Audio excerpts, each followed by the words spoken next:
Hello guys, ঘুম থেকে উঠে একদম ফ্রেশ হয়ে চলে আসলাম বাইরে। এদিকে মায়ের সব কাজও হয়ে গেছে। আজকে সকালে খাবো পাওভাজি। সকাল সকাল দারুণ জিনিস তাই না? আমার তো পাওভাজি খেতে দারুণ লাগে। বাইরে এসে বসলাম, আজকে বাইরেই বসে খাবো। এই দেখো গাইস, মা আজকে খেতে দিয়েছে পাওভাজি। বাইরে বসে খাওয়ার মজাটাই আলাদা। দারুণ হয়েছে গাইস খেতে। খাওয়া দাওয়া কমপ্লিট। দেখো গাইস, মায়ের কাছে কেমন কেমন সেলাইয়ের কাজ আসে। গাড়ির কভার কেটে টোটোর কভার, দারুণ না? কভারটা কেটে রেখে দিয়েছে, পরে সেলাই করবে। এখন মা আমাকে মাটি এনে দিচ্ছে। কয়দিন থেকে আমি মাকে বলছি আমাকে মাটি এনে দাও।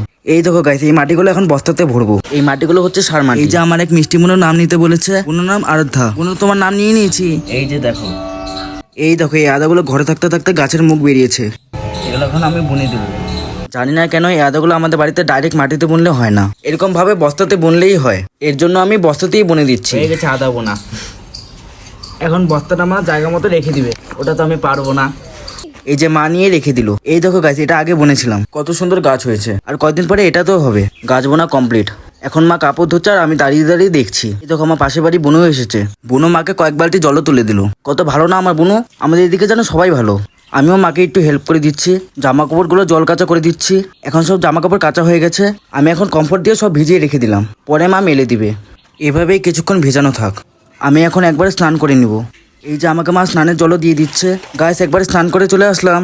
মাও সব কাজ সেরে এখন রান্না বসিয়েছে। এই যে এই ভাই নাম নিতে বলেছে, ভাইয়ের নাম শুভজিৎ। তোমার নাম নিয়ে নিয়েছি ভাই।